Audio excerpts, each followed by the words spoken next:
Eu sou Leandro Viana e o episódio 8 de Ruptura foi focado na senhorita Cobell, episódio dirigido por Ben Stiller.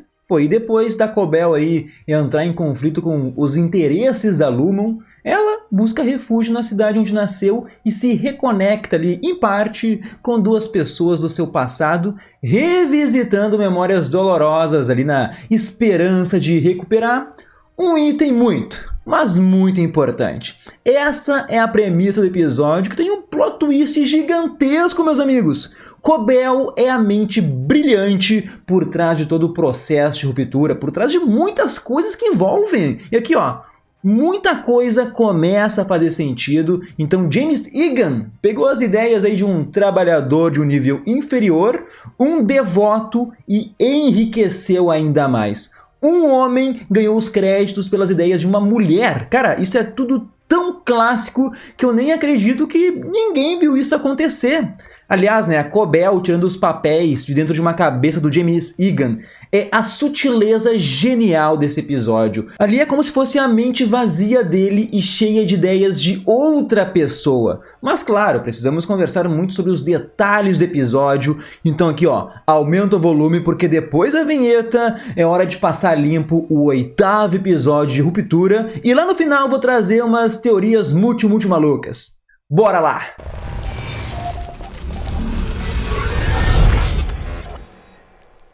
É genial como tudo faz sentido. Cobell, ela foi a aluna mais brilhante lá da escola de meninas, uma prodígio, e a revelação que ela que criou a ideia de ruptura, pegou todo mundo de surpresa. Faz sentido agora ela ter tirado o chip lá da cabeça do Peary, para saber como que a tecnologia dela foi hackeada, por exemplo, como que alguém tentou a reintegração. E também agora tá claro do porquê a Cobell queria o seu emprego de volta, e dela fala várias vezes que a Lumon precisava dela. Cobell é a fucking criadora do esquema, meus queridos. E isso contextualiza toda aquela conversa com a Helena no estacionamento. Que sim, ela, Cobell, devia ser responsável pelo andar de ruptura ali. Cara, isso é um tapa na cara. Eu só fico em dúvida se a Helena sabe disso. E é tão doentia essa devoção que a tia da Cobell ali, a Cissy, ela enfatiza que todo conhecimento pertence a Kier. Mano, isso é loucura. Se a Cobell ela fosse atrás do crédito, ela simplesmente ia ser banida. Então a Cobell, desde pequena, sofreu lavagem cerebral, manipularam ela emocionalmente para que ela, Cobell, aceitasse ali, ó, de boaça o roubo dessa ideia revolucionária. A cada episódio que passa, a família Egan e a Lumon são mais podres ainda. Mas não foi a pior coisa que descobrimos sobre a Lumon. E antes de continuar, se tu chegou até aqui, não custa nada, dá um like no vídeo, te inscreve no canal, ativa o sininho, tudo isso para ajudar o Nerdverso. E se você não ajudar aqui, não curtir o vídeo, te prepara, a Lumon vai para a tua cidade. Lá no episódio 6 eu falei sobre a teoria da Lumon praticar trabalho infantil e temos a confirmação disso. Mas aqui, ó, a cidade natal da Cobell, que se chama ali Salt Neck, é uma cidade completamente abandonada depois que a Lumon destruiu, tirou ali as melhores coisas e largou de mão. Lá nós tínhamos uma fábrica de éter, onde a própria Cobell trabalhava quando criança em turnos de 10 horas de trabalho.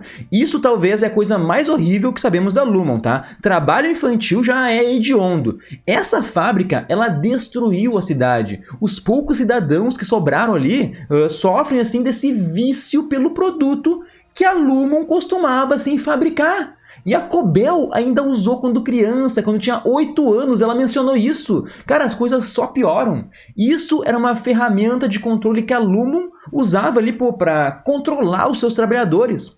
Aliás, a Cobell e o Hampton, o magrão que ajudou ela, os dois trabalhavam crianças na fábrica da Lumon e se conheceram nesse trabalho infantil. Talvez se apaixonaram mais tarde e eu me pergunto se o Kier Egan também não roubou essa história e fez ali uma propaganda de amor sobre Kier e Imogen, Eu não consigo mais acreditar em nada do que vem da boca dos Egan, sabe? E agora aqui, ó, minha opinião, tá? Talvez teoria, mas a Cobell, ela experimentou ali uma tristeza absoluta por ser uma criança que era forçada a trabalhar com éter o dia inteiro. E talvez daí veio a ideia dela, assim, ó, de algo que tirava essa memória horrível, sabe? Imagina tu viver uma vida sem lembrar dessa crueldade. Talvez é por isso que ela teve a ideia do chip, para desligar as pessoas do trabalho. E ela era só uma criança que idolatrava ali os Egans, né? Essa é a solução que a Cobell talvez encontrou ao invés de expor a situação ou de pedir demissão. Era uma criança, né? Ou beleza, talvez não seja isso, talvez a Cobell, por ela ser esse gênio científico e também por ser uma fanática obsessiva, teve a ideia de aplicar lá os princípios da dinastia Egan. Ela achou uma solução científica para isso. A tecnologia do chip foi criada para realizar essa visão do Kier Egan sobre o mundo. Comentem o que vocês acham aí. E só para salientar, né? Novamente, não tivemos abertura. Pô, isso só aconteceu no primeiro episódio, no episódio 4, aquele do retiro. Mas a abertura sempre deu indícios que Cobell ela estava por trás de tudo. Tem aquela parte dela observando ali e depois nós entramos dentro da cabeça gigante dela. A abertura já nos mostrava que tudo foi ideia de Cobell. E se a abertura tem pistas, esse monte de bebês aí deve ter algo também, mas vou deixar as teorias malucas para o final do vídeo. E deixa eu aproveitar aqui para fazer um convite para vocês para participarem do Clube Nerdverso. Nós temos planos a partir de R$ 4,90. Vocês podem fazer Pix, porque em primeiro lugar, vocês ajudam a gente aqui ó, a manter a qualidade, a trazer mais vídeos, mas todo mês tem sorteio para os membros. A gente tem um grupo do WhatsApp, né, que a gente conversa de séries, filmes todo dia, e o nome de quem faz parte do clube, de quem acredita no projeto, sempre aparece aqui, ó, aqui do ladinho, tá? Muito obrigado a todos vocês. E eu vou deixar o link na descrição desse vídeo para quem quiser fazer parte do Clube Nerdverso. Então, ó, bora lá, gurizada. Outra coisa que podemos notar é que Sissi, a tia da Cobell, também tem o seu santuário. Talvez bem mais sinistro do que o da própria sobrinha. Pô, tem foto do Kier, tem versões lá das 4 máscaras do temperamento que a gente viu naquela primeira temporada, na Festa Maluca. Vários recortes de jornais, cartões com os 9 princípios fundamentais. Nossa, tem muita coisa ali. Comentem o que vocês mais viram, porque pelos comentários que vocês mandam, vocês são melhores detetives do que eu, tá? Mas é interessante que a Cobell, ela recebeu a mesma bolsa que a senhorita Wang, que ela ganhou para trabalhar na Lumon, né? Eu falei que não era assim jovem aprendiz, e sim um puta trabalho infantil. A Cobell, vou dizer de novo, ela mencionou que cheirava o éter ali quando tinha 8 anos. Isso é insano, gurizada. E voltando a falar da Sissi ali, ela não queria que ninguém entrasse no quarto da mãe da Cobell, porque o lugar tinha que ficar fechado até todos que se lembram dela, todos estivessem mortos, né? Igual ao Kier, por exemplo. Cara, é inacreditável a adoração doentia. Aliás, eu jurava que a Cobell, quando ela abrisse aquela porta, pô, ia ter um cadáver mumificado na cama. Eu acreditei muito nisso. Mas é muito louco que se a gente parar pra pensar, assim, ó, friamente, se uma pessoa velha morre e um neto vive mais 70 anos, por exemplo, olha só que loucura deixar o quarto fechado por todo esse tempo. Tudo isso pra adorar um picareta igual Kier Egan, mano. E nem me venham dizer que a Cobell tinha o conhecimento e o Kier tinha o dinheiro pra investir, que não vou aceitar nada, tá ligado? Mas assim, ó, a Sissi, ela é tão fiel que entregou a própria sobrinha. Mas eu juro que eu achei engraçado, né, que a Cobell, pô, invadiu o quarto da mãe lá procurando os papéis que provam que foi ela que criou o conceito da ruptura, e 5 segundinhos depois ela tava dormindo, né? Calma aí, né, Cobell? Não, mas falando sério, vai saber quanto tempo que ela tá dormindo no carro, pô, a gente viu ela escovando os dentes com uma garrafinha d'água, ou quanto tempo que ela ficou acordada dirigindo até essa cidade. Pode ser a primeira vez que ela vê uma cama de verdade, assim, há tempo, sabe? E de qualquer jeito, temos que dar os parabéns ali, ó. Hampton, o mano ficou horas do lado de fora esperando a Cobell tirar um cochilinho. Pô, o tio do bar tem muita paciência e tipo, talvez tenha sido só o dia mais divertido dele em anos. Ou vai saber se não ficou cheirando o éter também. Daí ele nem viu o tempo passar, por exemplo. E a pergunta que fica é se Cobell ela está pronta para se voltar contra a Lumon, contra os Egans.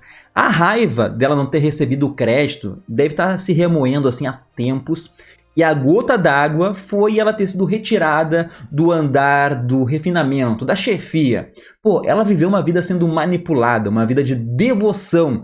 E eu sempre vou ficar com um pezinho atrás, sabe? Mas tô torcendo, assim, que exista o arco da redenção da Cobell. Que ela, como a pessoa responsável pelo sucesso da Lumon, também seja a pessoa que destrua a empresa. Isso seria poético, tá? Eu fico curioso para saber o porquê a mãe da Cobell odiava tanto a Lumon. Se é só pelo fato dos Igans terem se aproveitado da genialidade da filha, se é por fazerem lavagem cerebral, se é porque a Lumon destruiu totalmente a cidade, né? Não faltam motivos, né? Mas isso pode ser mais um fator para Cobell se voltar contra os Igans, né? Buscar justiça pela sua mãe, já que a morte dela tem ligação com a Lumon, né? E só para trazer aqui uma curiosidade, lembram do homem lá do começo que estava sentado no bar do Hampton ali? Aquele cara é Jerry Stahl, que é um escritor que no seu livro de memórias contou do seu vício em heroína.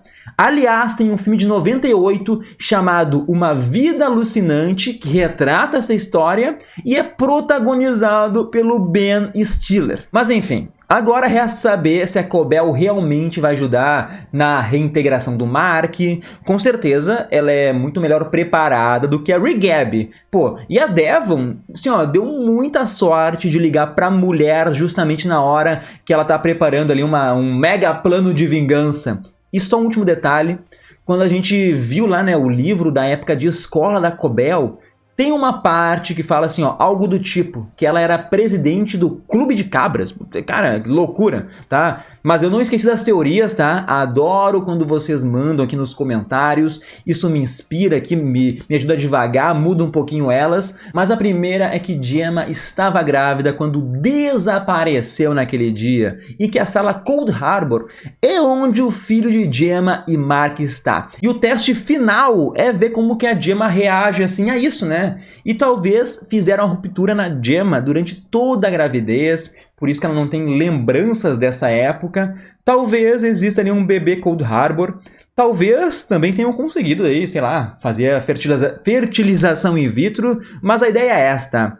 A outra teoria é que Gemma realmente morreu. E eles trouxeram ela de volta, né? Com o Cold Harbor sendo o projeto que vai ver ali como funcionam as suas memórias. Cold Harbor pode ser o projeto que faça a Gemma se lembrar ou não da sua morte. Porque, por exemplo, se ela não se lembrar, isso quer dizer que podemos ter pessoas reconstruídas com segurança após a morte e sem nenhuma lembrança dessa morte. Enfim, que ó, são ideias malucas que podem acontecer, podem não acontecer, mas tenho certeza que esse episódio vai dividir opiniões, tá? Comentem o que vocês acharam dele, o que esperam da reta final aqui, ó, faltam 2 episódios para a temporada acabar.